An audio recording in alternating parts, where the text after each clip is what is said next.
Bismillahirrahmanirrahim.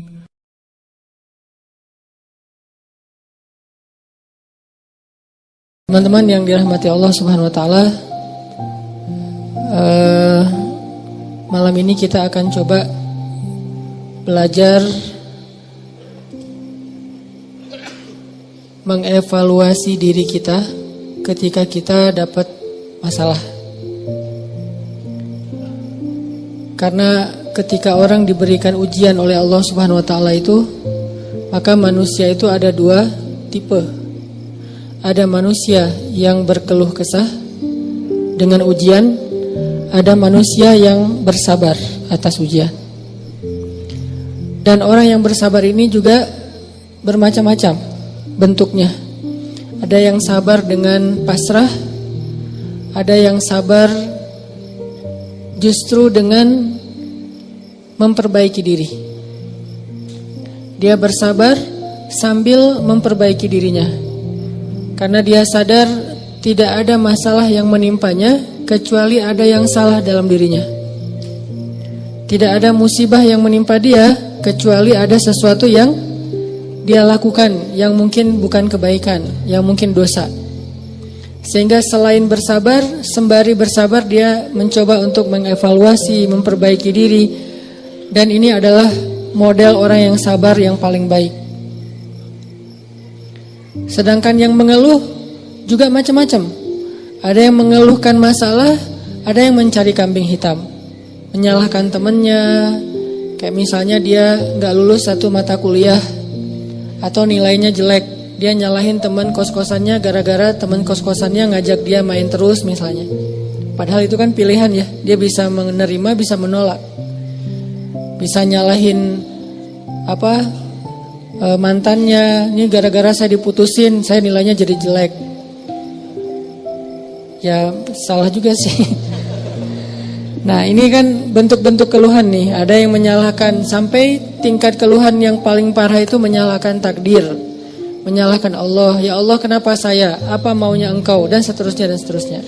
Nah malam ini kita akan bahas angle orang yang ketika diuji oleh Allah bersabar, dan juga sambil bersabar dia mencoba untuk memperbaiki diri. Dan ini adalah cara yang paling baik dalam menyikapi suatu musibah atau masalah.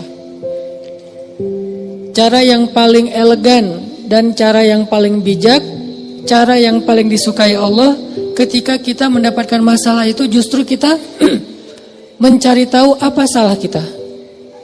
Walaupun masalahnya bukan dengan keadaan. Kalau menyalahkan keadaan kan susah.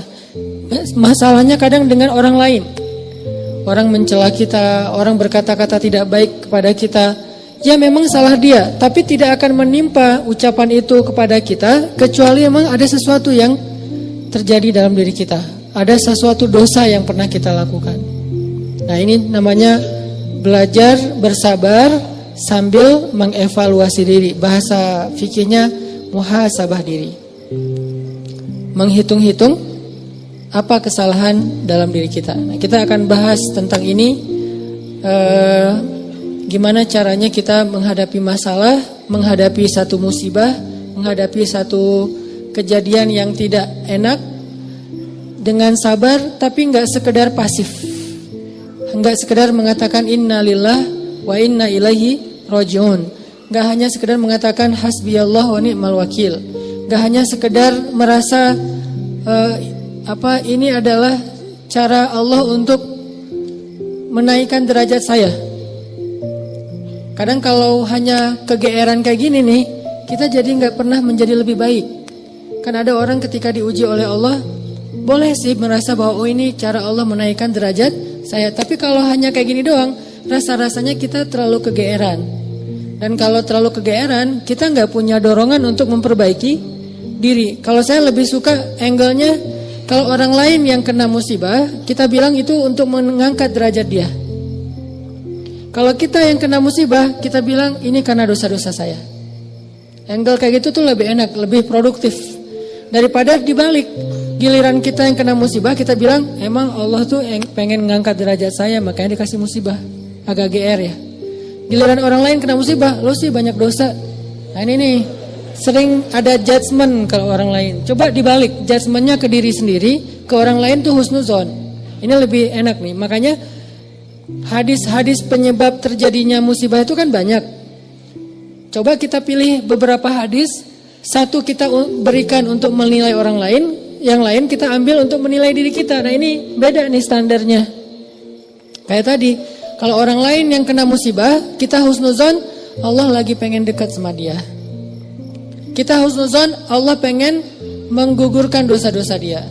Kita husnuzon, Allah pengen mengangkat derajat dia. Kita husnuzon, emang orang yang paling dicintai Allah tuh biasanya dikasih banyak ujian. Gitu husnuzonnya. Kalau orang lain yang kena masalah atau musibah.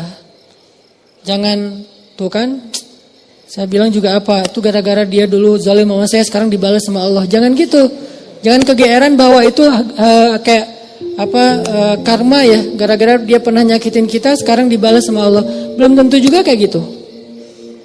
Kegeeran kita tuh kadang-kadang bikin kita jadi nggak pernah belajar.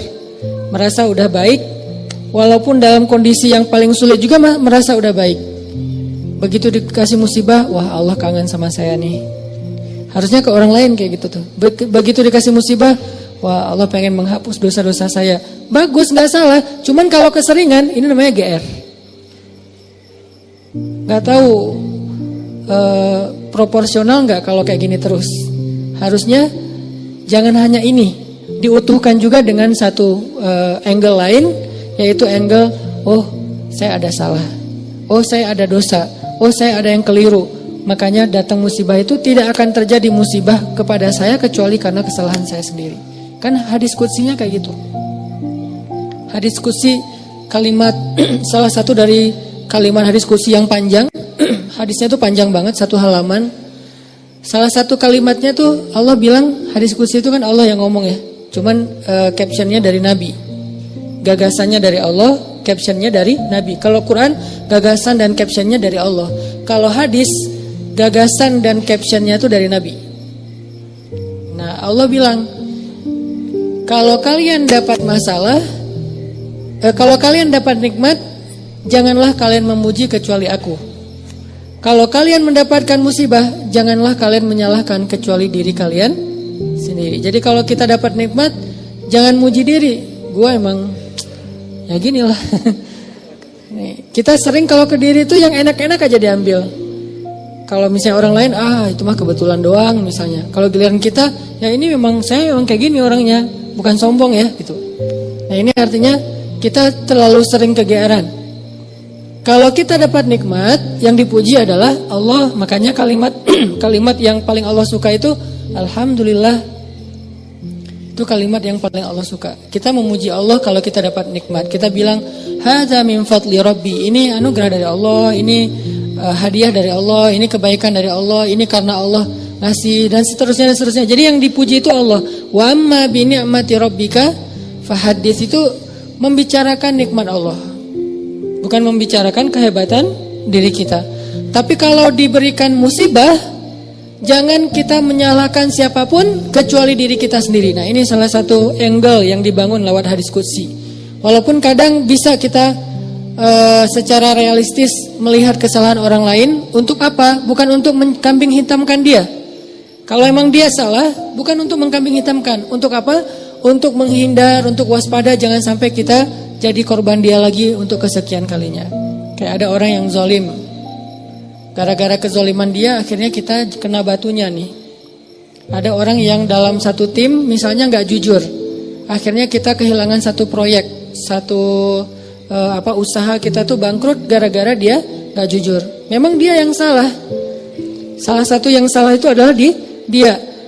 Dan kita akui bahwa itu kesalahan dia, tapi bukan untuk mengkambing hitamkan dia. Kalau enggak karena kamu tuh enggak ada masalah ini, enggak. Dia bukan satu-satunya, salah satunya. Karena kalau kita enggak punya dosa, mungkin kesalahan dia hanya akan menimpa dia saja. Tapi karena kita juga punya dosa, akhirnya kesalahan dia juga menimpa kita. Tapi Ustadz, ada yang hadis mengatakan kalau di dalam satu masyarakat ada orang yang berbuat dosa, nanti Allah akan timbakan musibah yang kena bukan cuma dia, sampai tetangganya juga kena. Itu kenapa bisa gitu? Dosa tetangganya apa? Dosa tetangganya membiarkan kemungkaran terjadi. Kesalahan masyarakatnya adalah membiarkan dosa itu tanpa ada orang yang mau memperbaikinya. Itu kesalahan masyarakat. Jadi pesan moral dalam hadis itu bukan orang yang gak salah terus kena juga, bukan. Orang yang gak salah itu kena gara-gara mereka membiarkan kemungkaran itu terjadi. Kalau ada usaha dakwah, Allah gak akan menimpakan. Kalau ada nabi, kalau ada dai, kalau ada ulama yang berdakwah untuk mencegah kemungkaran di situ, maka Allah tidak akan menimpakan musibah itu kepada mereka. Kenapa? Masih ada dai. Sebagaimana Nabi Lut, ketika Nabi Lut masih berdakwah, Allah gak akan hancurkan gunung di Sodom. Allah suruh dulu Lut keluar, baru dihancurkan. Kenapa? Karena masih ada yang berdakwah.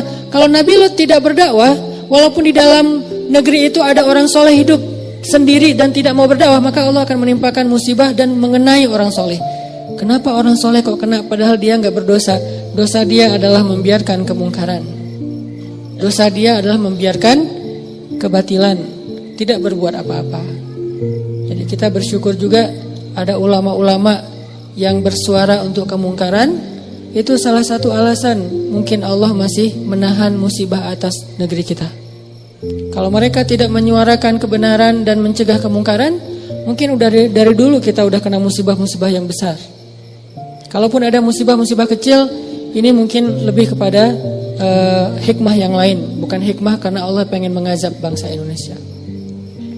Jadi teman-teman, coba kita perbaiki angle berpikir. Apa yang harus kita persangkakan ketika orang lain kena musibah, dan apa yang harus kita persangkakan ketika kita yang kena musibah. Kalau kita yang kena musibah, salah satunya adalah cari salahnya di mana nih dalam diri kita. Kalau orang lain yang kena musibah, maka berbaik sangka dengan mengatakan Allah ingin mengangkat derajat dia. Berbaik sangka dengan mengatakan Allah pengen dekat dengan dia. Berbaik sangka dengan mengatakan orang yang paling banyak diuji adalah para nabi, kemudian orang soleh, kemudian yang semisalnya, kemudian yang semisalnya. Berbaik sangka dengan mengatakan Allah pengen menggugurkan dosa-dosa dia, sehingga kita gak pernah menjudge orang lain dan tidak sibuk dengan kesalahan-kesalahan orang lain. Karena pernah saya kena musibah, misalnya motor saya hilang. Dulu banget, saya baru beli motor, baru 2 bulan terus hilang. Teman saya bilang gini, Ustadz kurang sedekah nih, digituin. Ya sih, saya akan nggak mungkin dong saya ngebantah kan ya. Oh iya ya mungkin, cuman kan nggak enak ya. Orang lagi kena musibah, bukannya dia empati atau apa gitu, malah Ustadz kurang sedekah nih, dia menjudge. Dan kalau saya kepancing, nggak tahu sedekah saya kayak gimana, kan habis pahala sedekah saya. Udah pahala sedekahnya cuma sedikit, riak pula gara-gara kepancing sama dia, hilang kan, nggak ada manfaatnya kan ya. Dan itu sering loh mancing-mancing kita jadi riak. Kadang-kadang riak kita tuh bukan direncanain, bukan gua pengen riak nih, enggak. Kalau kelas kita insya Allah nggak gitu-gitu amat lah, nggak mungkin kita sedekah pengen pamer, kita beribadah pengen pamer, kita tilawah pengen pamer, kita tahu lah itu mah sia-sia. Tapi kadang riaknya tuh muncul gara-gara kepancing sama orang lain. Lo nggak pernah gua ngeliat baca Quran? Wah lo gak tahu gue di HP ini ada Quran sampai 5 aplikasi loh. Buat apa juga banyak-banyak sama aja isinya. Aplikasi Al-Quran tuh ada 5 di sini. Dan sehari tuh coba lo lihat, dan terakhir udah baca sampai surat berapa. Kan kepancing tuh. Riak lah kita gara-gara orang lain. Atau misalnya taklim atau apalah. Atau umroh, haji, sedekah kayak gitu-gitu. Ada yang mancing. Lo gak peduli banget dengan saudara-saudara kita yang di Palestina. Itu di sana tuh ngeri banget lo keadaannya. Lo kayaknya biasa-biasa aja. Lo ngelihat gue main, tapi gue tuh sedekah, gue tuh donasi terus setiap minggu tuh ngirim 1 juta. Habis kan? Ini riya yang kepancing namanya. Dan sama statusnya dengan riya yang direncanain. Makanya jangan gampang kepancing. Dia ngomong gitu ke saya lagi hilang motor, dia bilang Ustadz kurang sedekah. Kemarin ketinggalan dompet. Ketinggalannya di rumah ternyata. Gak tahu kemana dompet, panik gitu kan, soalnya SIM 2 di situ baru dibikin. Udah gitu kartu ATM gitu, terus ada foto anak. Alhamdulillahnya gak ada duit. Tapi kan kartu lumayan tuh, blokir ATM dulu, terus mau ngirim SIM, mau ngurus SIM juga. ngurus KTP, apalagi sekarang lama ngurus KTP-nya, masa kemana-mana saya mau bawa surat gitu nunjukin kan, naik pesawat malas banget kan ya, nggak keren kalau nggak ada kartu teh. Kemana-mana mau check in pesawat tunjukin kertas, aduh gimana rasanya nih, berat. Tiba-tiba ada yang iseng lah gitu, udah tahu orang kena musibah, Ustadz banyak dosa, Ustadz ini segala macam. Iya sih emang banyak dosa, tapi nggak usah diomong-omongin kan gitu ya. Jadi malah karena kita juga udah muhasabah diri lah, ketika kita dapat musibah kita langsung introspeksi diri, nggak perlu digitu-gituin. Kadang kita ke orang lain tuh gitu teman-teman. Dia mungkin udah sadar, atau nggak usah orang lain, keluarga sendiri, pasangan kayak gitu juga. Oh kayaknya kamu tadi gara-gara kamu tadi ngomongin dia, makanya jangan digituin. Udah aja bab ngomongin orang lain itu bab yang berbeda, jangan dikait-kaitkan sehingga kita menjudge orang lain kena musibah gara-gara dosa yang baru saja dia lakukan. Ini kurang bijak. Yang bisa mengatakan ini hanya orang-orang tertentu seperti para nabi, terus ulama-ulama dengan level tertentu. Kalau kita dengan teman, jangan ngambil peran sebagai ulama. Beda. Kalau kita sebagai teman, ngambil peran ya cuma teman doang. Empati, peduli, bantuin. Kalau ulama kapasitasnya emang menasihati. Ulama itu kapasitasnya emang mengeluarkan fatwa, bahkan menjudge, itu hak ulama menjudge, karena ulama itu sama kayak hakim. Tugas hakim itu adalah menghakim, menyampaikan hukum halal haram, hak batil dan seterusnya. Tapi kita kalau ke teman beda sama ulama. Kalau ulama kayak gitu maklumi, emang tugas ulama kayak gitu. Kalau kita mengambil peran ulama ini nggak bisa dimaklumi, ini agak blunder, agak offset nih kalau menurut saya. Jadi kalau teman-teman mendengar ada ustadz-ustadz yang di sosial media berfatwa, itu emang tugas mereka. Jangan dijudge juga, nih ustadz ini kurang bijak. Emang gitu. Kalau kita yang kayak gitu, yang namanya kurang bijak. Kalau ulama kayak gitu, bijak itu. Karena kalau ulama diam, lalu di mana amar ma'ruf nahi mungkar? Kalau ulama diam, lalu di mana dakwah? Kalau gitu saya juga harus enggak. Kalau kita enggak boleh ngomong, mending diam. Karena ketika kita ngomong, kemungkinan salahnya lebih besar daripada benar. Terus gimana? Ya udah bantuin orang yang kena musibah. Jangan dijudge, jangan dihakimin, jangan difatwain. Kita bukan ahlul fatwa. Kita bukan mufti. Kita hanya orang biasa. Kalau mau sekedar watawasau bil haq Ustaz. Ya, watawasau bis sabr juga kan. Kita nasihatnya itu menguatkan kesabaran dia, bukan nasihatnya membuat dia makin jatuh. Lu sih, nah ini bikin jatuh nih. Ya sabar ya, mudah-mudahan Allah dengan modal husnuzon tadi, mudah-mudahan Allah angkat derajat kamu, mudah-mudahan Allah ngampunin dosa-dosa kamu, mudah-mudahan Allah kamu jadi lebih dekat kepada Allah. Ini watawasau bil haq, watawasau bis sabr. Tapi kalau kita bilang kamu kurang ini, kamu kurang itu, kamu kurang itu, ini berarti kita menjudge, menghakimi orang yang sedang kena musibah. Harusnya itu kita lakukan untuk diri kita, bukan untuk orang lain. Beda banget teman-teman, angle dalam menilai orang lain dan menilai diri kita sendiri itu beda. Jangan disamain. Yang banyak terjadi terutama di sosmed itu, kita memberlakukan yang untuk diri kita berikan ke orang lain, yang untuk orang lain kita ambil untuk diri kita. Itu yang terjadi di balik tadi tuh. Itu banyak banget di masyarakat kita. Yang kayak kasus orang lain kena musibah, kita bilang banyak dosa. Kita kena musibah, kita bilang Allah pengen ngangkat derajat saya. Harusnya dibalik. Kalau dibalik insya Allah kan gak ada perdebatan ya. Gak ada haters, gak ada keributan, gak ada keramaian, gak ada unfollow, gak ada live group, gak ada yang kayak gitu-gitu. Kenapa? Karena semuanya melihat ke orang lain dengan husnuzon, melihat ke diri sendiri dengan muhasabah, dengan mengevaluasi kesalahan sendiri. Ini poin pertama. Mudah-mudahan jadi pola pikir dalam kita berteman, pola pikir dalam kita bersosmed termasuk. Karena kalau pola pikir ini dibalik tadi bahaya. Kita nggak akan pernah punya teman yang nyaman berada di sisi kita. Terus disalah-salahin. Apalagi nanti kalau udah punya pasangan, nggak akan betah dia kalau terus-terusan disalah-salahin walaupun salah.